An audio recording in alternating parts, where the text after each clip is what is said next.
What up, everyone? This is Mr. Lord, Dr. Professor, Dark Joker, here with another edition of Traditional Fans with Opinions, where I'll give my reviews for whoever I watched, read, or played today. And who are traditional fans with opinions? That is myself, and that is you, the viewers. With all that being said, on with the reviews. Yoroi Shin Samurai Troopers, Episode 9. So in this episode, it's revealed that Nasty is a mole for Ramaga. Basically, when the original Samurai Troopers disappeared, um, basically she heard Ramaga's voice telling her that the originals were captured, and if she did what Ramaga said, he would free them. Which that led to the deaths of Shion's comrades. Yeah. And basically, she had like clutched the jewel, like whenever high stress stuff. So yeah, and then so the one who caught her was like yeah, Mirie. So like basically so Nasty's just confined to like June's old room, and so when they decide to not try to summon the armor right now, so the troopers with White Blaze's help goes to Ramaga's castle and fight two of the last name warriors, and so and then like there's also three of Shion's dead comrades are were returned zombies. A guy uses the sword of domination to destroy them. So it's revealed that when Shion used the sword of domination the last time, his group went into there, he was possessed by the sword and killed his three comrades. So he was dealing with that, and Guy said he had saw that happen. So Guy, after killing the zombified versions, um, he asked Shion that if he loses control, he asked for Shion to kill him. And Guy, as soon as he defeats the two warriors, he absorbs them. He gets possessed by swords, starts attacking the other three troopers, and Shion's able to stop him using the armor from his dead comrades to soften the blow so that he wouldn't get killed. And it's implied that like the last names are like they committed some crimes on Earth, so that's why I guess they're what happened to them. So I have concerns. So the stuff with Nasty being evil, I'm like, what the frick?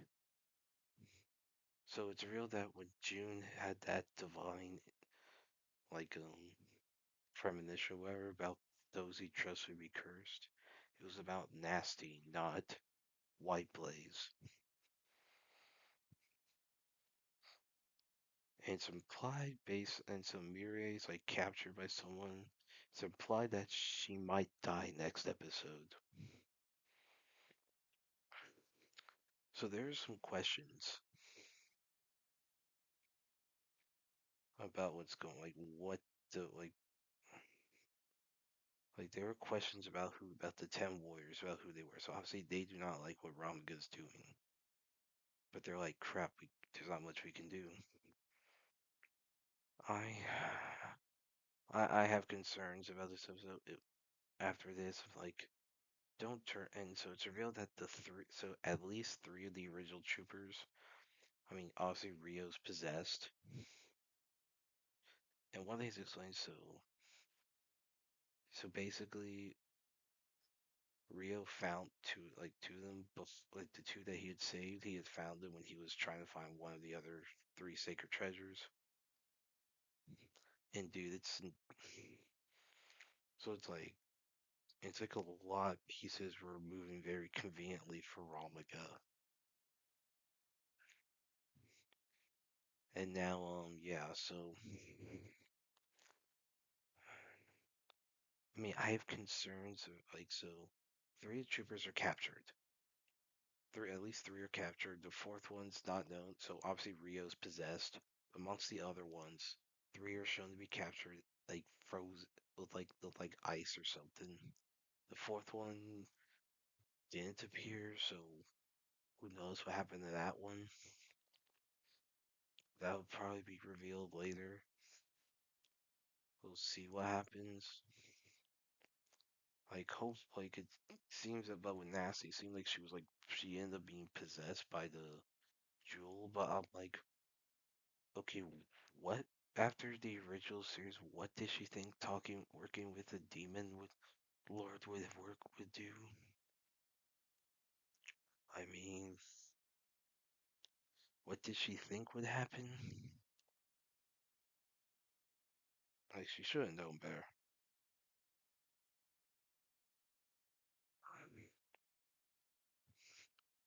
Like I think she should have known better. So I have concerns after this episode now.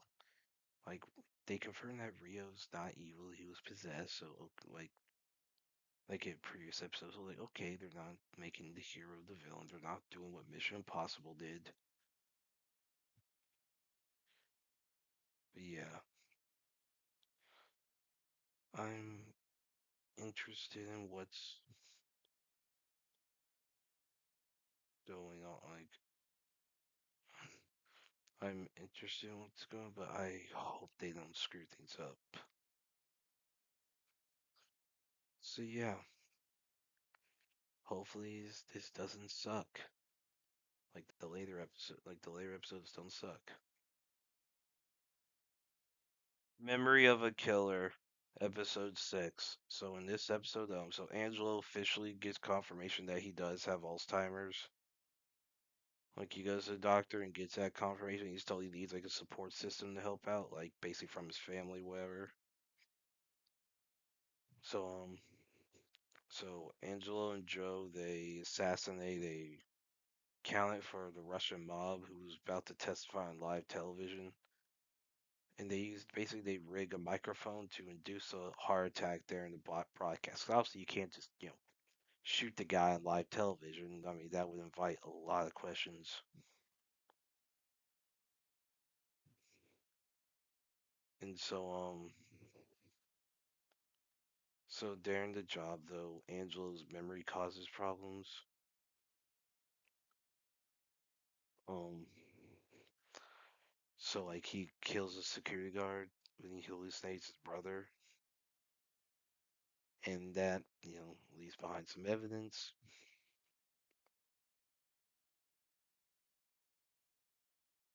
And so Nikki goes to his doctor's office and threatens the physician to hand over Angelo's private, medical records because she's becoming suspicious of Angelo. And then, so yeah, so yeah, and then Woods and the FBI they're still investigating, and they recover some fibers and a button from Angelo's jacket. Which that links him to one of the murders he committed. And then yeah, so then you have the whole like issue with yeah, so obviously you have the whole deal about Angelo framing JB for Michael forgetting to pay Dutch. And yeah, so it's definitely complicated. So yeah, obviously, we know things about the pickup, we know. So obviously the whole deal about Nikki being connected to the ferryman. We don't know what's the deal with that is. So that should be interesting. Yeah. And then,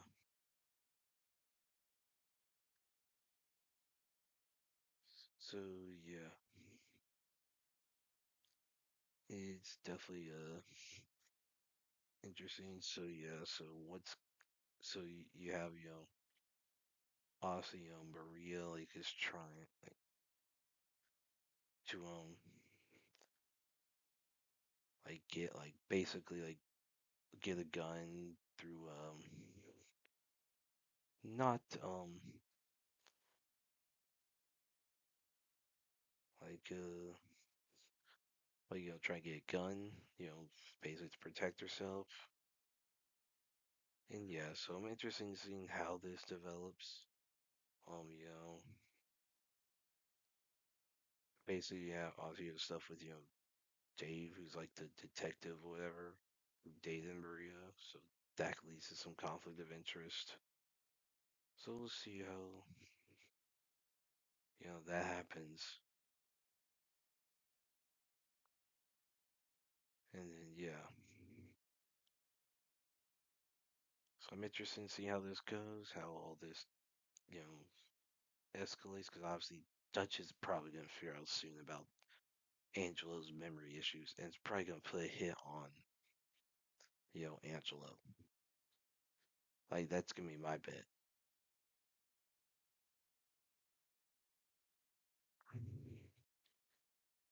Like Ben, that's gonna happen. So yeah, I thought it was a good episode. Looking forward to the next one. Night Agent season 3 and full series in case season 4 doesn't happen.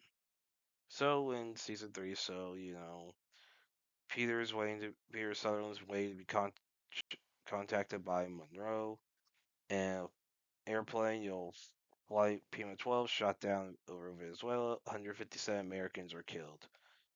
President Hagen blames Raul Zapata and his terrorist group he runs called La Fuerza de la Soberania, or LFS, and vows to bring retribution upon them. So basically, Peter catches some Pentagon police selling Columbia class sub schematics. Peter tracks Jay Batra, who's a FedSig analyst who was accused of stealing intel and killing Ben Wallace, who was a supervisor. And he tracks him to Istanbul. So it's revealed that Peter gave so Pierce learns that Batra gave the intel to financial registered journalist named Isabel De Leon, and Batra claims that Wallace was covered up some suspicious activity. Reports of basically there's some transfers from like money transfers from American companies to an LFS crypto wallet. Basically explains that they struggled over a gun, and basically so Wallace pulled the gun, Batra threatened him to stop, shred the files, all that. They struggled over the gun, and the gun just went off, and Wallace died. And the claims that Batra says basically would imply that the Pima 12 attack was funded by someone on the inside. And so, Peter and Batra are like, basically they're pursued, and Peter is called by Monroe, who wants Batra. And so in the U.S., Peter tells Mosley Catherine, to is like basically to the higher ups, that he thinks Monroe is involved in the LFS attack on Pima 12, and basically so they Peter demand under instructions from Mosley and Catherine. Peter demands names of 5 corrupt agents from Monroe in exchange for giving them Batra. And so they believe that they can arrest Monroe and deal with the Bulls. And so, but Monroe anticipates that the whole about the scheme, and basically rigs a car with explosives that kills Catherine and JTTF team. And So Monroe takes Batra,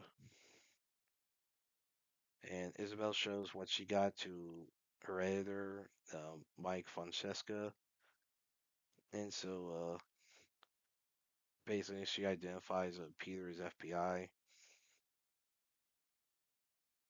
and so yeah, so now Mike the editor's killed by an assassin, and like while trying while he's trying to investigate stuff, and yeah, and so now Monroe tells Freya Myers, who's the head of Walcott Capital, that Batra's dead. And Peter has suspicion that Monroe is like basically sick from cancer, or whatever. And so Peter and Mosley they tell Hagen about what Batra said and how Monroe is behind the Pima 12 attack. Hagen tells them to confront. It tells them to keep doing their job and update him as needed. And Peter's concerned about if there's a link between Monroe and Hagen, who they report to.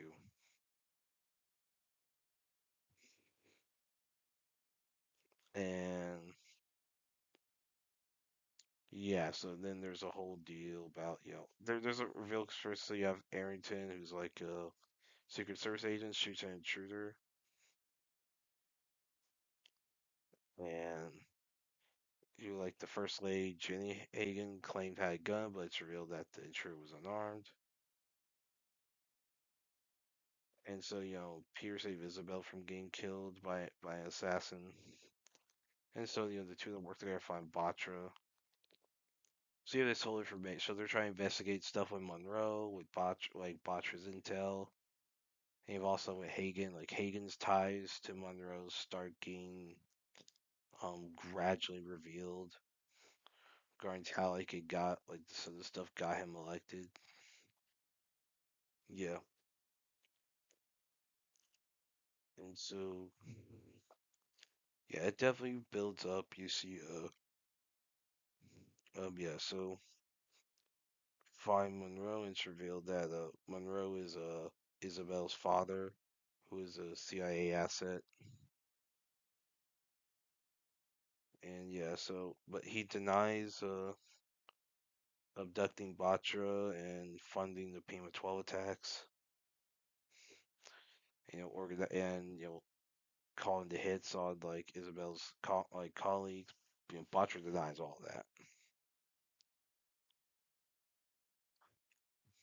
So so basically Isabel learns about Batra being held captive in the house, and Peter and tells Peter to break him out. And so Batra tells Peter that the LFS is going to attack. And so yeah, so you have like all this stuff going on, like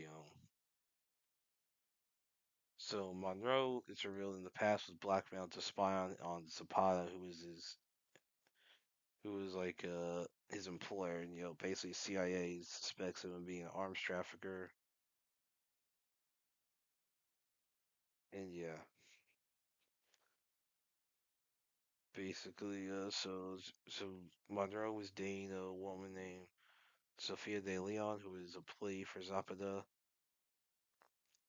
and so Monroe like plays both sides, CIA and Zapata, in order like for his own ends. And Monroe believes that Zapata had killed Sophia because Zapata believed that Sophia was a mole and the CIA refused to help her. So yeah, and then that it's revealed that he had learned some point that Sophia gave birth to Isabel before dying in prison after like she was framed for crimes that Zapata did. And so yeah, so basically then Monroe starts getting investigated by the government, and he you know basically tries to make deal with Peter. Basically basically get intel on the LFS next LFS attack, and any like politician agents he like basically has in his pocket. And then yeah, so basically you see everything going on. So yeah. So the assassin, whose name's the father, keeps trying to go after Peter and Isabel and everyone, and he's like a recurring antagonist I get to deal with in this season. And then yeah,